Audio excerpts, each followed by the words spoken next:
Diego Caro ha sido el primero de los ponentes previstos en la lista de conferenciantes que acogerá en próximas fechas Tarifa. Se trata de un programa de actividades elaborado por la Comisión Municipal encargada de celebrar el bicentenario del sitio de Tarifa por los franceses. Las citas con los estudiosos de la historia contemporánea pretenden proporcionar un marco fundamental para comprender y conocer mejor qué sucedió en Tarifa a principios del siglo XIX. Y así lo explicó el propio concejal de Cultura, Javier Moedano. Hoy damos comienzo a un ciclo de conferencias que quiero subrayarlo, es fruto del trabajo, igual que otras actividades que han sido y serán, de la Comisión Municipal del Bicentenario. Este ciclo en concreto es fruto del trabajo de la Subcomisión del Bicentenario, que ha estado coordinada por Ángel Sáez, a quien felicito también hoy públicamente, ya lo hice ayer personalmente, por haber sido el ganador del primer premio de investigación Jesús Terán Gil. Y bueno, de lo que se ha tratado en este ciclo de conferencias es que desde ahora hasta finales de este año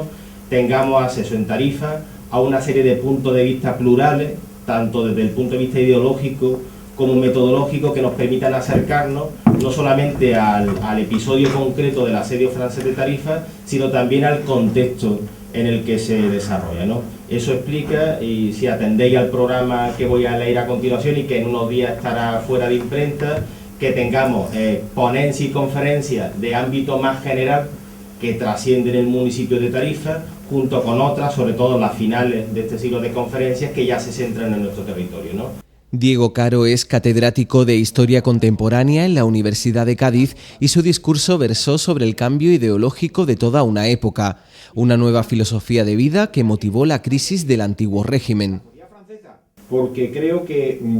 sin los cambios que se producen en el mundo de las ideas a finales del siglo XVIII, en el ámbito de lo que se conoce como la Ilustración, no se puede explicar nada de lo que viene a continuación. Es decir, sin la revolución que hay en el siglo XVIII, en la filosofía, en la política y en el ámbito de la cultura, gracias a la Ilustración,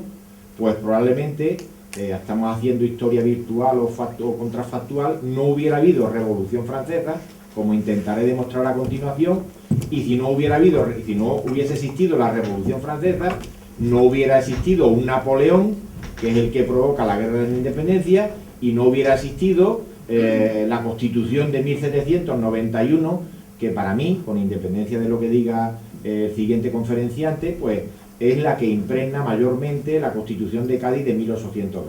Por tanto, para mí, todo comenzó con la Revolución Francesa. La importancia de la Ilustración y de sus teóricos, intelectuales de una época que propiciaron los cambios políticos oportunos. Nombres concretos, como el de Voltaire, sirvieron también a Diego Caro para ilustrar su trabajo. Hay tres personajes clave de estos ilustrados que son los que subvierten con sus planteamientos, los que le dan a los revolucionarios ese arsenal ideológico que necesitaban para convertir, repito, lo que no era más que una protesta política en una auténtica revolución. Por citarlo brevemente, el primero va a ser, por ejemplo, Voltaire, que es un personaje, como ya decía antes, de una vida en la que no hace asco su connivencia con la aristocracia, con algunos monarcas absolutos, pero que a través de su obra muy variopinta, pues hace una defensa de la tolerancia, del pensamiento, de la justicia,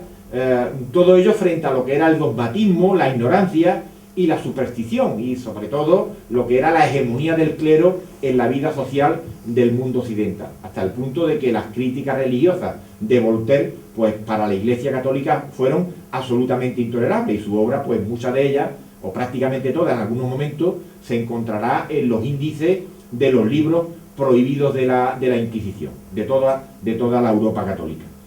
La importancia de la Revolución Francesa es siempre destacada por los teóricos del cambio social y político en la Europa del XIX. Sin la Revolución Francesa del 1789 no se hubieran sucedido el resto de acontecimientos revolucionarios como los vividos en España, y desde ahí su paralelismo o similitud con las ideas revolucionarias de la República Española.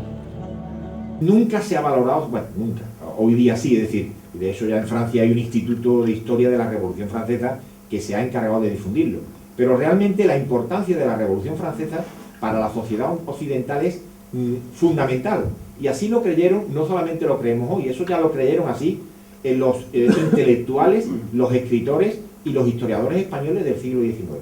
Yo les cojo ahí 2 citas nada más, le podría traer 30, ¿no? De 2 personas ideológicamente antagónicas, es decir,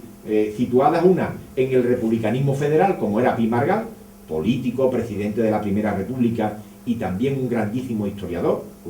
cuyas historias de España del siglo XIX, por lo menos todavía hoy, para mí tienen un interés extraordinario, y enfrente un filósofo tradicionalista cercano al carlismo como Jaime Balmes. Ahí tienen ustedes las 2 frases, tanto de uno como la de otro. Dice Pi Margall, dice: conmovió al mundo de tal modo la Revolución Francesa que casi no es posible comenzar la historia de pueblo alguno de Europa en el siglo XIX sin hacer referencia a aquel acontecimiento, el más grande sin duda de los de la época moderna. Cuando uno lee la cultura política de los republicanos españoles, yo por ejemplo le he dedicado algún trabajo, a mí me llama muchas veces la atención cuando veo las cosas que ocurren en la Revolución de 1878, el destronamiento de Isabel II, como leyendo algunos periódicos republicanos, a mí me traslada miméticamente al tiempo de la Revolución Francesa. Es decir, he estudiado este tema en Andalucía, lo he estudiado en Jerez, y cuando leo los periódicos, la revolución, el eco de la revolución, cuando habla de las reuniones de los comités, de los clubes políticos, el lenguaje que se emplea es el mismo que de los jacobinos en Francia. Es más, yo pienso que los republicanos españoles creyeron en el 68 que estaban haciendo la revolución que habían hecho en Francia en 1789. La de Diego Caro fue una interesante ponencia que, como decíamos, abre paso a la del también estudioso Jerónimo Sánchez para el día 11 de marzo en la iglesia de Santa María. Jerónimo Sánchez hablará sobre las Cortes de Cádiz y la Constitución de 1812.